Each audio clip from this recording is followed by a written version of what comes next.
Hello and welcome to ET Garage. I'm Eugene Tordo. I want to thank everybody that subscribed so far. As of this video, I'm 827 subscribers. Really close to getting monetized, so if you could, go down there, subscribe, like, share, all that good stuff. Anyway, today's going to be another one of the shop videos. Unfortunately, my shop videos don't seem to get a lot of views, but right now that's some things I need to get done here in my garage and down here and my workspace here in the basement. And one of these things I always wanted to do was fix this shaky Harbor Freight table. Now, I do use this, like, I don't know if you've seen the video where I was trying to weld real thick metal with an undersized welder. I actually did get a really decent, well, fairly decent weld. I don't know if you can see that or not, but a much better weld than I had before. And then I went and machined this with the fly cutter, or the face mill cutter, and squared it all up, and I could use it for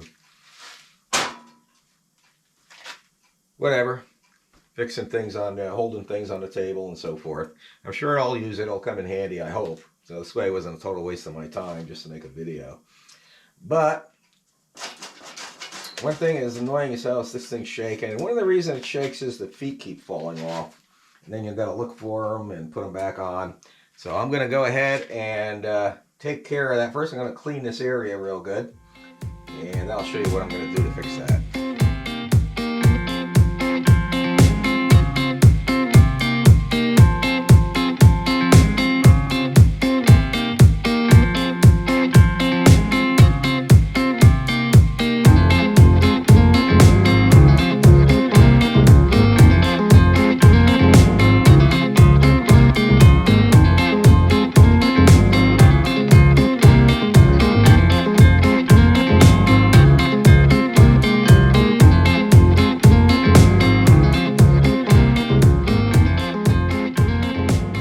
Okay, I got the area fairly cleaned up, and I got the table upside down. And I'm going to show you what I'm going to do. There's other ways I could have done this. I thought about just welding some feet on this.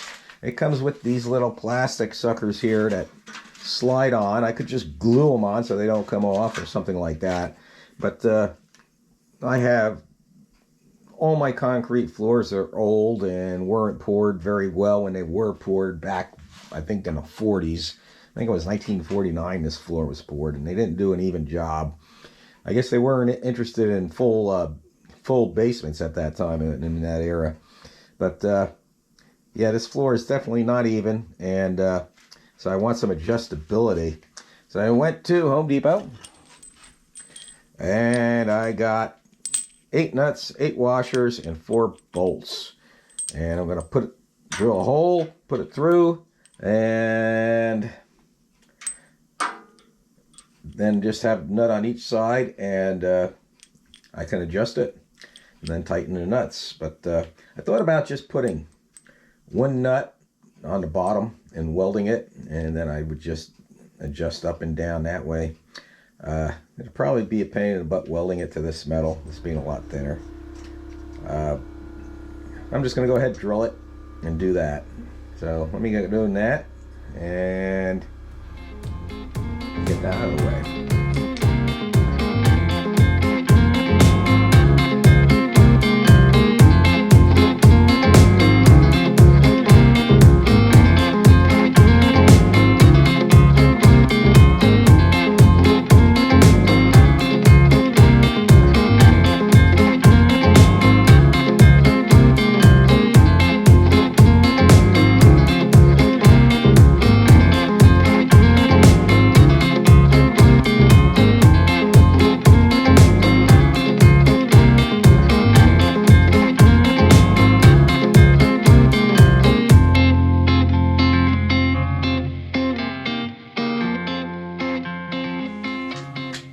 Okay, I got the 4 holes drilled, I got the bolts in. I probably didn't really need the washers, but that's what I'm going to use. The thing I got to be careful when I tighten these up is I don't crush the tubing. I mean, if I wanted to get real fancy, I could machine a tube to go in there and a spacer so it won't crush, but I'm not going to tighten them up that much. And I used my square to adjust them all to about 2 inches, give or take. And then I'll adjust them even. I also raised it up higher, and I still may raise it up higher. I don't know yet, just to make it easier on my back, whichever works better.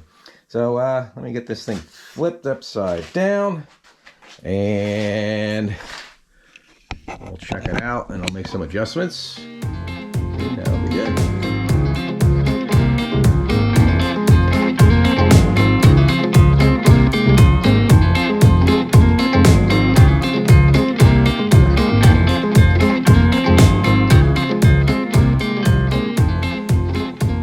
Okay, I am so much happier. The table's not shaking. The extra 2 inches makes it a hell lot better for welding. I may even raise it up another inch. Yeah, I don't know if I have another inch, but yeah, I could probably get another ½ inch if I have to. But it's not shaking. It's nice and sturdy. This table, I don't know if you're familiar with the Harbor Freight tables, but I can't tilt it, and then it has these little stops that you can adjust if you want to keep stuff from sliding down, I guess, when you have it at an angle. But I think I might add one more thing. I always just put the clamp here, which works fine. Maybe I'll put a bolt going down and just weld it to it, shooting down, and then put the clamp like that. I don't know. That works fine, so I don't really need to do that. But definitely a lot happier. Yeah, I have to say that's it. I mean, it wasn't anything complicated. It's just 4 holes and 4 bolts and 8 nuts and 8 washers. Like I said, I probably didn't really need the washers. I might do some other things. I might like make some racking. I mean, you can use this sort of for racking. Let me see if I got any thin enough tubing. Just the way it comes. I mean, if you got like rebarb or something, you can stick them in the holes down there. Use it that way for stuff. Maybe I'll take that further and put some type of racking under there for holding all these pipes and stuff that I have, all the scrap metal basically, instead of it just laying. If you look at the way I got all this stuff just laying all over the place. I really need to work on neatening up my shop. Of course, anyone that's seen my other garages, like inside my garage, that definitely needs some cleaning up. And there's always stuff I could do. So anyway, I want to thank everybody for watching. I hope this video was helpful. And so if you have one of these Harbor Freight tables or whatever version of it that you'll have, these welding tables, this is actually a very good table considering what I paid for it. I can't remember what I paid for it. It was a while ago, but it did help making welding a lot easier. I never actually used the tilt feature, even though I could. I just don't see the use for it. I also use this table for a lot of other projects too. So, like I said, I hope this was helpful. I'm going to end it here. I want everybody to have a great day, and I hope you all have a great 2022, and or whatever year it is when you watch this video, and God bless.